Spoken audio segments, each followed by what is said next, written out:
అన్నదాత అన్నదాత మీ అన్నదాత చెమటోడ్చి ఆహారాన్నందించే రైతన్న అనునిత్యం నీ కండదండగా నిలిచే నేస్తం ఎవరన్నా అన్నదాత అన్నదాత మీ అన్నదాత.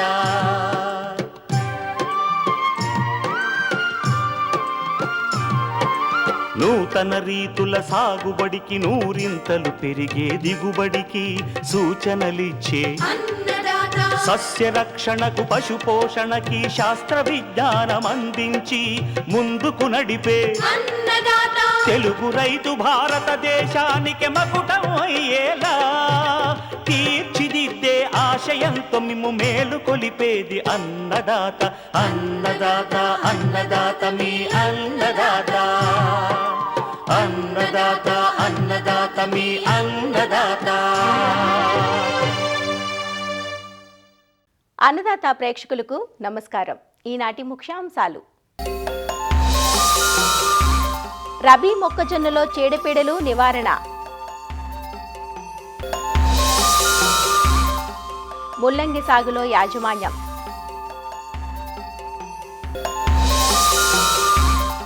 కర్బూజా సాగులో అధిక దిగుబడికి మెలకువలు, ఇంకా జై కిసాన్ వ్యవసాయ సమాచారం.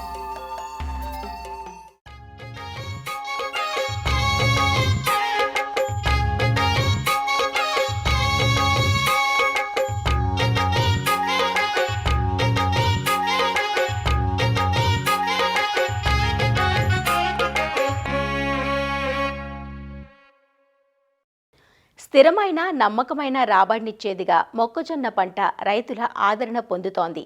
సాగులో అందివచ్చిన శాస్త్రీయతతో ఎకరాకు 45 నుంచి 50 క్వింటాళ్ల దిగుబడిని తీస్తున్నారు మన రైతులు. రబీ పంటగా నవంబర్ మాసాల్లో విత్తుకున్న పంటను ప్రస్తుతం అనేక చీడపీడలు ఆశిస్తున్నాయి. కొన్ని ప్రాంతాల్లో పాము పొడ తెగులు, బొగ్గు కుళ్ళు తెగుళ్లు ఆశిస్తుండగా మరికొన్ని ప్రాంతాల్లో కత్తెర పురుగు, కాండం తొలుచు పురుగులు నష్టం చేస్తున్నాయి.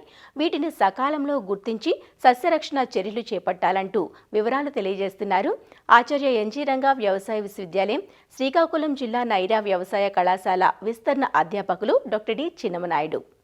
రైతులు ఎక్కువగా ఇతర పంటలతో పోల్చుకుంటే మొక్కజొన్న విస్తీర్ణం మన శ్రీకాకుళం ఉత్తర కోస్తా జిల్లాలో కూడా పెరుగుతుంది. కొంతమంది దున్నకుండా మొక్కజొన్న సాగు పద్ధతిని కూడా చేస్తున్నారు. అయితే ఇందులో ఒక ప్రధానమైనటువంటి సమస్య చీడపీడల నివారణ. ఒకటి, ఈ సస్యరక్షణలో ఇప్పుడు గత 4-5 సంవత్సరాల నుంచి కూడా ప్రధాన సమస్యగా మనకు మొక్కజొన్నకి వస్తున్నది ఏంటంటే కత్తెర పురుగు. ఇది పంట వేసినటువంటి 15 రోజుల నుంచి కూడా ఆశించి మన కండి తయారయ్యే వరకు కూడా ఈ కత్తెర పురుగు వివిధ దశల్లో ఆశించి మరి పంటకి నష్టాన్ని కలుగజేస్తుంది. ఇది ఫ్యూజిఫెరడా అని చెప్పేసి ఒక జాతికి చెందినటువంటి పురుగు. ఈ పురుగుని కనుక రైతులు గమనిస్తే కనుక దాని మొదలు ముఖం మీద చూసుకుంటే వై ఆకారంలో మనకు ఒక ఆకారంలో గుర్తింపు మచ్చలు కనిపిస్తాయి. చివర కూడా చూస్తే 4 డాట్స్ లాంటివి కూడా కనిపిస్తాయి. ఇది మొక్క తాలూకా మొవ్వులోని ఉండి మొక్క నష్టాన్ని కలుగజేస్తుంది. లోపల వస్తున్నటువంటి ఆ మొవ్వుని ఏదైతే మొవ్వుని తినేయటం, ఆకుల్ని తినేయటం, అదేవిధంగా విసర్జితాలు కూడా మీకు అక్కడే కనిపిస్తాయి, ఆ మొవ్వులోనే కనిపిస్తాయి. ఇది కనుక గొంగళ పురుగు తాలూకు స్థాయి పెరుగుతున్న కొద్దీ రైతులు కనుక సరైన సమయంలో సరైన సస్యరక్షణ కనుక చేపట్టకపోతే ఈ కత్తెర పురుగు తాలూకు ఉధృతి చాలా ఎక్కువగా అయిపోయి నష్టం అనేది పంట మీద చాలా ఎక్కువగా కనిపిస్తుంది. ఈ కత్తెర పురుగు రాకుండా ముందు జాగ్రత్తగానే విత్తన శుద్ధి చేయాలి అని చెప్పేసి ఈ ఫోర్టియాంజో డియో అని చెప్పేసి ఒక మందు ఉంది.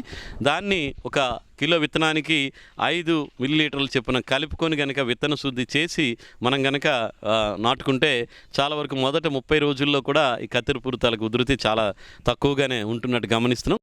అదేవిధంగా పంట వేసిన మొదటి దశలోనే 15 రోజులకే ఒకసారి వేప సంబంధిత మందు మనకి 3000 ppm అయితే 5 మిల్లీలీటర్లు 1 లీటర్ నీటికి చొప్పున కలిపి మనం మొదటి దశలో పురుగు ఉన్నా లేకపోయినా కానీ 15-20 రోజుల్లో ఒకసారి కనుక పిచికారీ చేస్తే ఈ కత్తెర పురుగు తాలూకు ఉధృతి తక్కువగా ఉన్నట్టు మేము గమనించడం అనేది జరుగుతుంది. అదేవిధంగా మనం ముందు జాగ్రత్తగా చేయాలనుకుంటే కత్తెర పురుగుకు సంబంధించిన లింగాకర్షక బుట్టలు కూడా ఇప్పుడు అందుబాటులో ఉన్నాయి. ఈ లింగాకర్షక బుట్టలు ఎకరానికి ఒక 4 వరకు పెట్టుకోవాల్సిన అవసరం ఉంటుంది. ఒకవేళ ఉధృతి కొంచెం ఎక్కువగా ఉంది, ఆకులను కొరికేస్తున్నాయి, లోపల మొవ్వులు కూడా తినేస్తున్నాయి అనుకుంటే కనుక అప్పుడు మనం ఎమామిక్టిన్ బెంజియేట్ అనేటువంటి మందును ఎకరానికి 100 గ్రాములు, దాంతోపాటు ఈ వేప నూనె 3000 ppm వేప నూనె కూడా 1 లీటరు కలిపి పిచికారి చేయడం వల్ల కూడా మంచి ఫలితాలు కూడా మనం క్షేత్రస్థాయిలో మనం గమనిస్తున్నాము. ఇది మరల కూడా ఈ కత్తెర పురుగు ఆశించేటువంటి అవకాశం ఉంటుంది. మళ్ళీ రెండో దఫా మళ్ళీ 30-35 రోజులకు వచ్చే అవకాశం ఉంటుంది. అప్పుడు మనం మందు మార్చుకోవాలి. అప్పుడు ఏంటంటే కొరాయిజన్ అనేటువంటిది, అంటే క్లోరెంట్రాన్ ఇలిప్రోలిన్ అనేటువంటి మందును 0.3 ml మిల్లీలీటర్లు 1 లీటర్ నీటికి చెప్పున కలిపి పిచికారీ చేసుకోవాలి. మళ్ళీ రెండో దఫా 45-50 రోజులకు కూడా కండి తయారవుతున్న సమయంలో కూడా రావచ్చు. అప్పుడు మనం మళ్ళీ మందు మార్చి ఈ స్పానోసైడ్ అనేటువంటి మందు అదైతే 0.3 మిల్లీలీటర్లు 1 లీటర్ నీటికి చెప్పున కలిపి పిచికారీ చేయాలి. వీలైనంత వరకు ప్రతిసారి కూడా ఈ వేప సంబంధిత మందులు కనుక కలిపితే, ఒకటి ఈ రసాయన మందులు పురుగు మీద పనిచేస్తాయి. ఈ వేప సంబంధిత మందులు ఏంటంటే పురుగు తాలూకా జీవిత చక్రం మీద, గుడ్ల మీద, కొత్తగా వచ్చిన అడల్ట్స్ అంటారు తల్లి పురుగులు, అవన్నీ రాకుండా కూడా ఇది ఆపుతుంది. కాబట్టి ఈ విధంగా చేయడం. ఇంకోసారి కండి తయారయ్యేటప్పుడు కూడా మనం పిచికారీ చేయడం కూడా కష్టమవుతుంది. అలాంటప్పుడు విషపు ఎర తయారు చేసుకొని మీరు దాన్ని నివారించుకోవాలి. దానికోసం ఏంటంటే ఒక 5 కేజీల తవుడు, 1 కేజీ బెల్లం కలిపి వాటికి థయోడికార్బ్ అనేటువంటి మందుని 100 గ్రాములు కలిపి మీరు అక్కడక్కడ ఎక్కడైతే డ్యామేజ్ మీకు మొక్కలు కనిపిస్తా మొక్క వరల్లో వేయటం, ఈ విషపు ఎరపతాలకి ముద్దలను కనుక వేస్తే అందులో ఉన్న గొంగళ పురుగు అది తిని కొంతవరకు చనిపోవడానికి ఆస్కారం ఉంటుంది.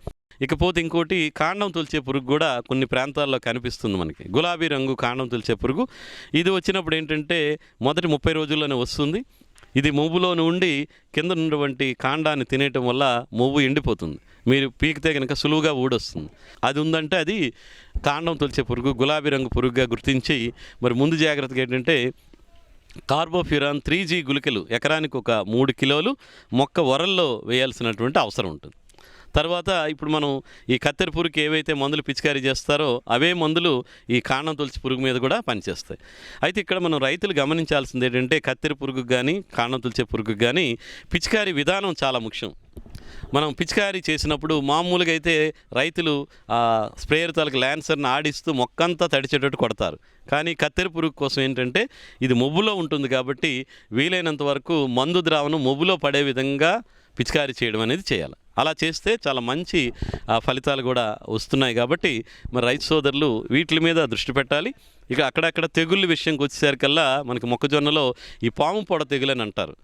అంటే ఇది బూడిద రంగు, గోధుమ రంగు మచ్చలు ఈ మొక్కజొన్న తొలక కాండం కింద భాగంలో మనకి పాము పొడ మచ్చలు ఏ విధంగా ఉంటాయో ఆ విధంగా మచ్చలు కనిపిస్తాయి.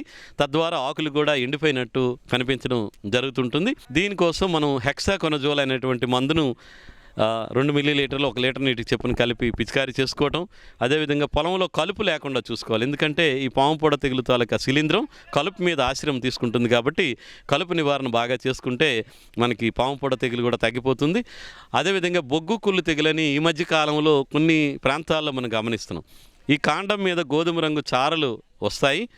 పంట చివర 70-80 రోజులు వచ్చేసరికల్లా కాండం మెత్తబడి కొంచెం కాండం ఇబ్బంది పడి ఇరిగిపోవడం కూడా జరుగుతుంటుంది. కాబట్టి ఆ టైంలో ఇరిగిపోతే పంటకి చాలా ఎక్కువగా నష్టం వస్తుంది. కాబట్టి దానికి కూడా మనం ఈ హెక్సాకొనజోల్ అనే మందుని పిచికారీ చేసుకోవడం, అదేవిధంగా పొటాష్ ఎరువులు ఎక్కువగా వాడాలి.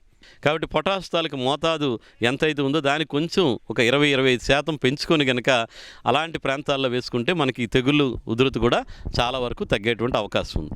కాబట్టి ఇప్పుడు చెప్పుకున్నటువంటి ఈ లక్షణాలను గుర్తించినప్పుడు యాజమాన్య పద్ధతులు సక్రమంగా చేసుకుంటే మీకు మొక్కజొన్న నుంచి కూడా మంచి దిగుబడులు తీసుకోవడానికి ఆస్కారం ఉంటుంది.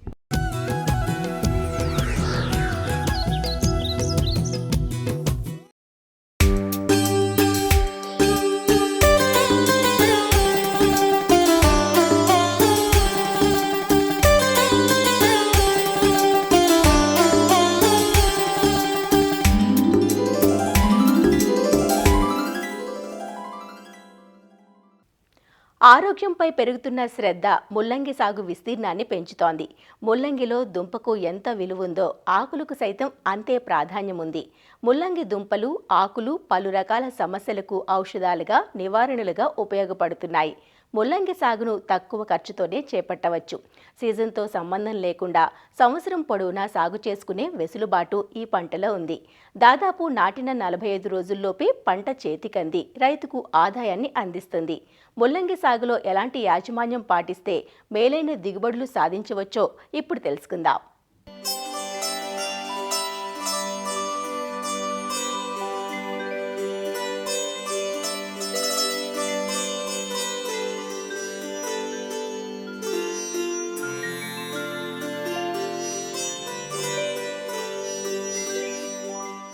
ముల్లంగి చాలా తక్కువ వ్యవధిలో రైతులకు మంచి ఆదాయాన్నిచ్చే పంట.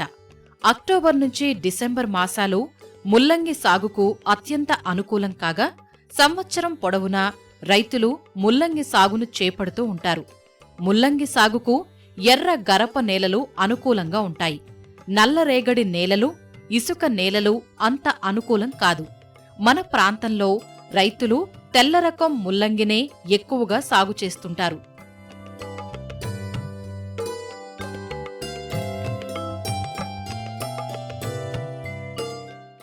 ముల్లంగిలో అనుకూల రకాలు పూసా చట్కీ, పూసా గులాబీ, పూసా మృదుల, ఆర్కా నిశాంత్. పూసా మృదుల 20 నుంచి 25 రోజుల సమయంలోనే దిగుబడిని ఇస్తుంది. మిగిలిన రకాలు 40 నుంచి 45 రోజుల్లో అందివస్తాయి. ముల్లంగిని బోదెలు, కాలువలు పద్ధతిలో సాగు చేస్తారు. బోదెలను 30 సెంటీమీటర్ల దూరంలో ఏర్పాటు చేసుకుని బోదెకి ఒక పక్కగా విత్తనాలు విత్తుకోవాలి. మొలకెత్తిన తరువాత మొక్కకి మొక్కకి మధ్య 10 సెంటీమీటర్ల దూరం ఉండేలా మిగిలిన మొక్కలను తీసివేయాలి. సమగ్ర ఎరువుల యాజమాన్యంలో భాగంగా చివరి దుక్కిలో ఎకరాకు 10 టన్నుల పశువుల ఎరువు వేసి కలియదున్నాలి. పశువుల ఎరువుతో పాటుగా ఎకరాకు 14 కిలోల నత్రజని, 14 కిలోల భాస్వరం, 14 కిలోల పొటాష్ను ఇచ్చే ఎరువులను ఆఖరి దుక్కిలో వేసుకోవాలి. పంట 20 నుంచి 25 రోజుల దశలో పైపాటుగా 14 కిలోల నత్రజని ఇచ్చే ఎరువును అందించాలి. ముల్లంగికి పెద్దగా చీడపీడల సమస్య ఉండదు. అప్పుడప్పుడు ఆకు తినే పురుగు, పేను బంకను గమనిస్తూ ఉంటాం. ఇవి ఆశించినప్పుడు 5% వేప కషాయం లేదా 3 మిల్లీలీటర్ల వేప నూనెను లీటరు నీటికి కలిపి పిచికారీ చేసుకుంటే ఈ పురుగులను నివారించుకోవచ్చు. బూజు తెగులును గమనిస్తే మాంకోజెబ్ అనే మందును 3 గ్రాములు లీటరు నీటికి కలిపి 15 రోజుల వ్యవధిలో 2 సార్లు పిచికారీ చేసుకోవాలి. ముల్లంగి సూటి రకాలైతే సుమారు 4 నుంచి 6 టన్నుల దిగుబడిని, అదే హైబ్రిడ్లు అయితే ఎకరాకు 8 నుంచి 10 టన్నుల దిగుబడిని పొందే అవకాశం ఉంది.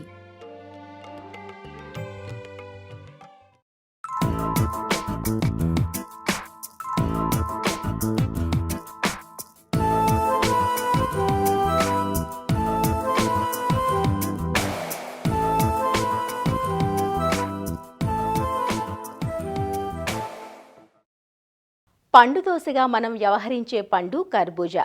వేసవిలో కర్బూజా పండ్లకు మంచి గిరాకీ ఉంటుంది. కర్బూజా సాగులో రైతుకు అత్యంత సానుకూలంగా ఉండే అంశం ఏమిటి అంటే విత్తిన 55 నుంచి 60 రోజులకే పంట అందిరావటం. కర్బూజాలో వివిధ ప్రాంతాల అభిరుచులకు తగ్గట్లుగా ఎన్నో రకాలు అందుబాటులో ఉన్నాయి. ఆయా మార్కెట్లకు తగ్గ రకాలను రైతులు ఎంచుకొని ఢిల్లీ, ముంబై, హైదరాబాద్ వంటి ప్రధాన నగరాల మార్కెట్లకు పంట తరలిస్తుంటారు. గుండ్రంగా ఉండే నెట్టెడ్ రకాలకు ఇటీవల ఆదరణ పెరుగుతోంది.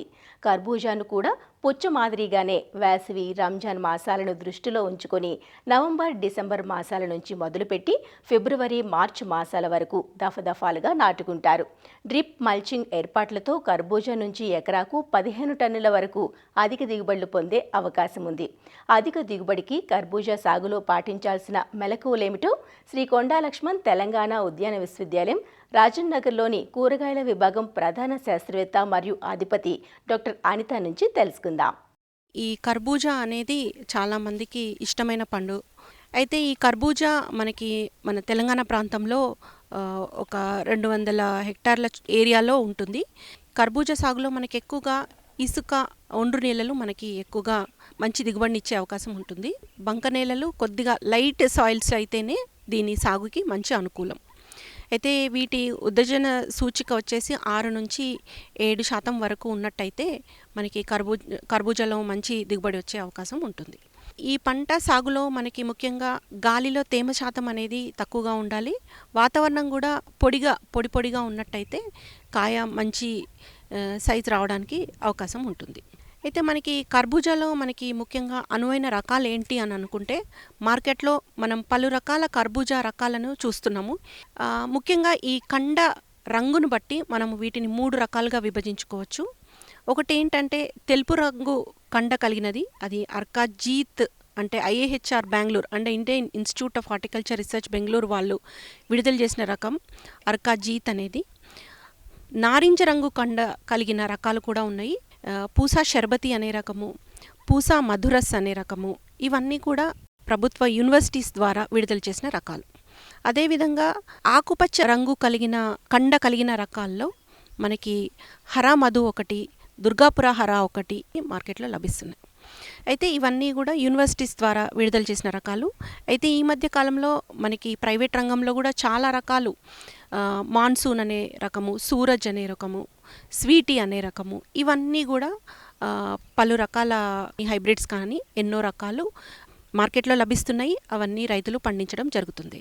తర్వాత వీటికి మనము కాలువల ద్వారా మనం విత్తనం వేసి మనం పండించుకోవాలి. అయితే ఒక్కొక్క కాలువకి మధ్యలో మనకి ఒక 2 నుంచి 3 మీటర్ల స్పేస్ ఉంచుకున్నట్టయితే ఆ తీగ మంచిగా పారి మనకి మంచి దిగుబడి వచ్చే అవకాశం ఉంటుంది. అదేవిధంగా ఒక కాలువలో 50 సెంటీమీటర్ల ఎడంలో మనము విత్తనంకి మధ్యలో దూరం అంతా ఉండాలి. ఇది మన ఎకరానికి వచ్చేసి 1.5 kg వరకు విత్తనం పడుతుంది మనకి. అయితే విత్తనము మొలకెత్తే వరకు మనము ఈ నీళ్లు పెట్టడం అనేది జాగ్రత్తగా చూసుకోవాలి. ఇకపోతే మనకి ఎరువుల యాజమాన్యంలో మనకి నత్రజని, భాస్వరం, పొటాష్ ఇవి వేసుకోవాలి. అయితే నత్రజని దాదాపు ఒక 80 కిలోల చొప్పున, తర్వాత భాస్వరం ఒక 200 కిలోలు, తర్వాత పొటాష్ ఒక 40 కిలోలు. అయితే ఇవన్నీ కూడా మామూలుగా మేము రికమెండెడ్ డోస్ ఆఫ్ ఫర్టిలైజర్స్ అని చేస్తాము. అయితే వారి నేలల ప్రకారం వాటిని పరీక్షించుకొని వారి నేలల్లో ఏదైతే లోపం ఉంటుందో అవన్నీ చూసుకొని దాని ప్రకారం మోతాదు వేసుకున్నట్టయితే మంచి దిగుబడి వస్తుంది. ఇకపోతే ప్రస్తుతం ఆధునికంగా మనకి ఈ కలుపు రాకుండా మనం మల్చ్ షీట్ అనేది వేసుకున్నట్టయితే మనకి కలుపు రాకుండా ఉంటుంది. అయితే మనము విత్తనము వేసుకున్న తర్వాత ఒక 24 నుంచి 45 గంటల లోపల పెండమిథలిన్ లేదా స్టాంప్ అనే మందు 1.2 లీటర్లు 200 లీటర్ల నీటిలో కలిపి మనం పిచికారీ చేసుకున్నట్టయితే కలుపుని నివారించుకోవచ్చు. అదేవిధంగా ఈ మల్చ్ షీట్ కానీ మనం ఉపయోగించినట్టయితే మనకి ఈ కలుపు చాలా వరకు తగ్గుతుంది. ఇకపోతే డ్రిప్ ఇరిగేషన్, ముఖ్యంగా వేసవి కాలంలో మనకి నీటి సమస్య చాలా ఉంటుంది కాబట్టి డ్రిప్ ఇరిగేషన్ పెట్టుకొని మనం ఈ పంటను సాగు చేస్తే తక్కువ ఖర్చుతో ఎక్కువ దిగుబడి వచ్చే అవకాశం ఉంటుంది. తర్వాత వీటిలో వచ్చే తెగుళ్ళు మరియు పురుగులు ఎక్కువగా మనకి వీటిలో రసం పీల్చే పురుగులు ఎక్కువగా వస్తాయి. ఎండాకాలంలో రసం పీల్చే పురుగులు ముఖ్యంగా తామర పురుగులు, ఎర్రనల్లి, ఇవన్నీ కూడా మనకు ఆశించి రసాన్ని పీల్చి నష్టం కలుగజేస్తాయి. అయితే తామర పురుగులు నివారించుకోవడానికి మనకి ఇమిడాక్లోప్రిడ్ అనేది 0.3 మిల్లీలీటర్లు లీటర్ నీటికి, లేదా ఫిప్రోనిల్ అనే మందు 2 మిల్లీలీటర్లు లీటర్ నీటికి కలిపి మనం పిచికారీ చేసుకుంటే వాటిని నివారించుకోవచ్చు. అదేవిధంగా మనకి కూరగాయ పంటల్లో కానీ, పుచ్చ కానీ, కర్బూజ కానీ మనకి ఎండాకాలంలో ఎక్కువగా ఎర్రనల్లి అనేది బాగా వస్తుంది. ఆకుల అడుగు భాగంలో రసాన్ని పీల్చి వాటి ఉధృతి చాలా ఎక్కువైనట్టయితే ఆ చెట్టంతా కూడా బూజు కింద సాలిడ్ గూడు ఏర్పాటు చేసి దాని కింద ఈ ఎర్రనల్లి ఉధృతి చాలా ఎక్కువగా ఉంటుంది. దీంతో మనకి కాయ కట్టదు, పంట బాగా నాశనం అవుతుంది. సో దీన్ని నివారించుకోవడానికి మనకు అబామెక్టిన్ అనే మందు 1 మిల్లీలీటర్ లీటర్ నీటికి కలిపి పిచికారీ చేసుకోవాలి. ఇదే విధంగా రసం పీల్చే పురుగుల అన్నిటికి కూడా మనము ఈ పసుపచ్చ రంగు జిగురు అట్టలను ఏర్పరచుకున్నట్టయితే మనము పురుగు యొక్క ఉనికిని మనము గమనించుకోవచ్చు. దాని ప్రకారము ఆ పురుగు యొక్క ఉధృతిని బట్టి మనం పిచికారీ చేసుకోవాలి. ఒకవేళ రసం పీల్చే పురుగుల ఉధృతి తక్కువగానే ఉంటే వేప నూనె 5 మిల్లీలీటర్లు లీటర్ నీటికి కలిపి మనం పిచికారీ చేసుకున్నట్టయితే ఈ పురుగులను నివారించుకోవచ్చు. అదేవిధంగా ఈ కర్బూజాలో మనకి ముఖ్యంగా బూజు తెగులు, బూడిద తెగులు ఎక్కువగా ఆశించి నష్టం కలుగు చేస్తాయి. బూజు తెగులు నివారణకైతే మనకు హెక్సాకొనజోల్ 1 మిల్లీలీటర్ లీటర్ నీటికి బూడిద తెగులు అయితే మెటలాక్సిల్ ప్లస్ మ్యాంకోజెబ్ 2 గ్రాములు లీటర్ నీటికి కలిపి పిచికారీ చేసుకోవాలి. అయితే ప్రధాన పొలంలోనే మనం ఎండు తెగులు వాటికి నివారించుకోవడానికి ఈ ట్రైకోడర్మా విరిడిని, ఈ సూడోమోనాస్ ఫ్లోరెసెన్స్ని పశువుల ఎరువుల్లో కలిపి వాటిని పొలంలో చల్లుకున్నట్టయితే మనకి ఈ ఎండు తెగులు ఇవన్నీ కూడా ఈ సమస్యలు చాలా తక్కువగా ఉంటాయి. అయితే దీంట్లో ఈ తీగ పెరిగినప్పుడు మనము ఈ సైడ్కి వచ్చే కొమ్మలను తీసేసినట్టయితే 2-3 తీగలనే ఉంచుకున్నట్టయితే ఒక్కొక్క దానికి 4 నుంచి 5 కాయలు ఏర్పడే ఛాన్స్ ఉంటుంది. అప్పుడు మనకి ఆ 4 నుంచి 5 కాయలు వచ్చి మంచి సైజు వచ్చే ఛాన్స్ ఉంటుంది. ముఖ్యంగా మనకి పంట మొత్తము అయిపోయి కాయ మంచి పెరిగే దశలో మనకి కాయ పగుళ్ళు అనేవి తరచుగా వస్తూ ఉంటాయి. ఇది ఒక ముఖ్యమైన సమస్య. ఈ బోరాన్ ధాతు లోపం వలన మనకి కాయ పగుళ్ళు ఏర్పడతాయి. అయితే ఈ బోరాన్ అంటే బోరాక్స్ అనేది ఒక 3 నుంచి 5 గ్రాములు లీటర్ నీటికి కలుపుకొని మనం పిచికారీ చేసుకున్నట్టయితే మనకు కాయ పగుళ్ళు కూడా తగ్గుతాయి. అదేవిధంగా మనం కాయ ఏర్పడే సమయంలో కూడా ఈ బోరాన్ మనం 3 నుంచి 5 గ్రాములు పిచికారీ చేసుకున్నట్టయితే ఈ కాయ ఏర్పడే సమయంలో మనకి ఈ ఆడపూల సంఖ్య పెరిగి మనకి మంచి దిగుబడి వచ్చే అవకాశం ఉంటుంది. యాజమాన్యం కరెక్ట్గా చేసిన తర్వాత ఆ పండు కరెక్ట్ పక్వదశానికి వచ్చింది అన్నదానికి ఏంటంటే రవాణా చూసుకొని మనకి హాఫ్ స్లీవ్ దశ అంటాము. దాన్ని ఒకవేళ దూరం ప్రదేశానికి మనం పంపించాలంటే అప్పుడు కోత తీసుకొని అప్పుడు పంపించడం మంచిది. ఒకవేళ మనకి రవాణా అనేది దగ్గరగానే ఉన్నట్టయితే మొత్తము ఆ కాయ మొత్తం ఏర్పడిన తర్వాత ఆ తొడిమ ఎండిపోయి ఆ తొడిమ దగ్గర ఉన్న భాగము కొంచెము చారలుగా ఏర్పడి ఆ తొడిమి కూడా ఊడిపోతుంది అనమాట. అది ఫుల్ స్లీవ్ దశ. సో అక్కడ మనం హార్వెస్ట్ చేసి మనము దగ్గర మార్కెట్కి పంపించవచ్చు. సో ఈ విధంగా మనము మంచి యాజమాన్య పద్ధతులను పాటించినట్టయితే మనకి కర్బూజాలో మంచి దిగుబడి వచ్చే అవకాశం ఉంటుంది.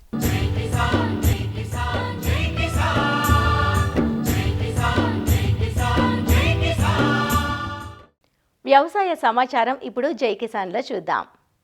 హైదరాబాద్ ఎన్టీఆర్ మార్గ్ ఐమాక్స్ మైదానంలో తెలంగాణ ఈవెంట్ ఆర్గనైజర్స్ సంస్థ ఆధ్వర్యంలో జనవరి 22 నుండి 26 వరకు 5 రోజుల పాటు జరగనున్న 19వ జాతీయ ఉద్యాన వ్యవసాయ ప్రదర్శన 2026 ను వ్యవసాయ శాఖ మంత్రి తుమ్మల నాగేశ్వరరావు ప్రారంభించారు. దేశవ్యాప్తంగా పేరెన్నికగన్న 150 పైగా స్టాళ్లు మేళాలో ఏర్పాటు చేశారు. నగరీకరణ నేపథ్యంలో మిద్దె తోటల సంస్కృతి పెరిగిపోతున్న వేళ నర్సరీ మేళా ఏర్పాటు మొక్కల పెంపకదారులకు ఎంతో ఉపయోగకరంగా మారింది. టెర్రస్ గార్డెనింగ్, కిచెన్ గార్డెనింగ్ కోసం అవసరమైన విత్తనాలు, మొక్కలు, అంట్లు, సేంద్రియ ఎరువులు, పనిముట్ల ప్రదర్శన, విక్రయాలు చేపట్టిన దృష్ట్యా పెద్ద సంఖ్యలో నగరవాసులే కాకుండా తెలుగు రాష్ట్రాల రైతులు తరలివస్తున్నారు.